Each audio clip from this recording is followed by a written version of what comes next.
नमस्कार, मेरा नाम विनीत त्रिपाठी है और आप नव भारत टाइम्स देख रहे हैं। महाराष्ट्र की सियासत में इस वक्त सबसे बड़ा सवाल मुख्यमंत्री कौन बनेगा। आखिरकार एकनाथ शिंदे, देवेंद्र फडणवीस, अजीत पवार या फिर कोई अप्रत्याशित चेहरा जैसे कि बीजेपी की छवि है एक शॉकिंग कोई निर्णय फैसला लेने की। आज से 5 साल पहले महाराष्ट्र की राजनीति में सबसे बड़ा उलटफेर हुआ। 2019 का विधानसभा चुनाव शिवसेना और बीजेपी के गठबंधन ने मिलकर लड़ा था। दूसरी ओर कांग्रेस और एनसीपी गठबंधन ने भी साथ मिलकर चुनाव लड़ा।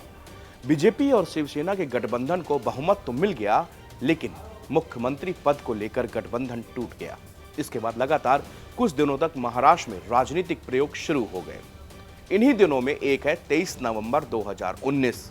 उस दिन सुबह सुबह बीजेपी ने अजीत पवार के साथ मिलकर सरकार बनाने की कोशिश की। 23 नवंबर 2019 की सुबह देवेंद्र फडणवीस और अजीत पवार राजभवन पहुंचे। उन्होंने क्रमशः मुख्यमंत्री और उप मुख्यमंत्री पद की शपथ ली। दरअसल सत्ता पाने का यह प्रयोग तो असफल हो गया, मगर इससे एक बात साफ हो गई और वो थी अजीत पवार और देवेंद्र फडणवीस की दोस्ती। इससे पहले शायद ही ये बात सिर्फ पवार और फडणवीस के बीच रही होगी, मगर इसके बाद पूरे देश को यह पता चल गया कि आज देवेंद्र फडणवीस और अजीत पवार की दोस्ती कितनी गहरी है। आज इसकी चर्चा इसलिए भी की जा रही है क्योंकि महाराष्ट्र में महायुति गठबंधन को अप्रत्याशित जीत मिली है। महाराष्ट्र के लोगों ने वोटों का अंबार लगा दिया। अब सवाल ये कि सीएम कौन बनेगा। एकनाथ शिंदे और देवेंद्र फडणवीस के बीच कांचे की टक्कर है, मगर आगे फडणवीस ही है।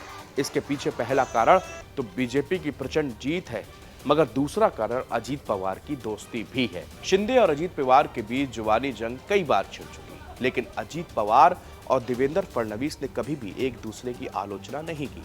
दोस्ती का एक और बड़ा उदाहरण देखिए।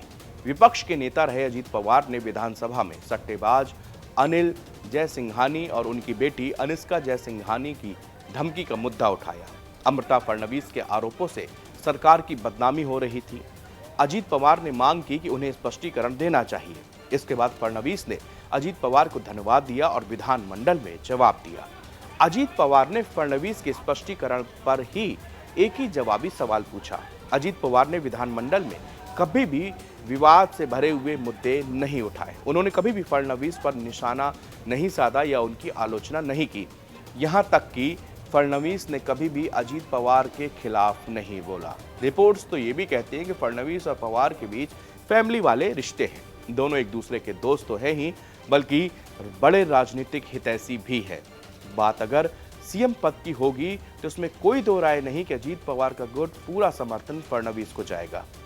अब नंबर गेम भी ऐसा हो गया कि एकनाथ शिंदे खुद को अकेला महसूस कर रहे होंगे। 2024 की विधानसभा चुनाव में शिंदे की शिवसेना का स्ट्राइक रेट काफी अच्छा रहा। उन्होंने 85 सीटों पर कैंडिडेट खड़े किए। इनमें से पार्टी को 57 सीटों पर जीत मिली। अजीत पवार के एनसीपी को 41 वोटों पर जीत मिली, वहीं बीजेपी को 132 सीटों पर जीत मिली।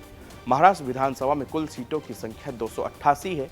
बहुमत का आंकड़ा जो है वो जादुई आंकड़ा वो 145 है। बीजेपी अकेली 160 सीटें जीतकर बैठी है।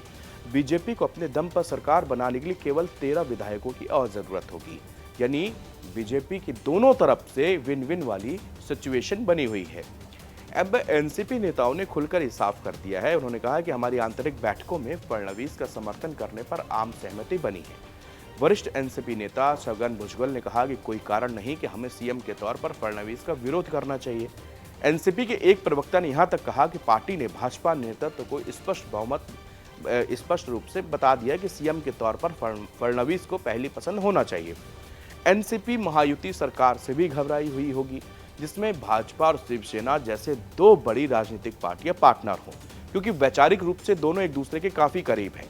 विधानसभा चुनाव की सफलता के बाद भाजपा और शिवसेना का हिंदुत्व एजेंडा अब दोगुना हो जाने की उम्मीद भी है।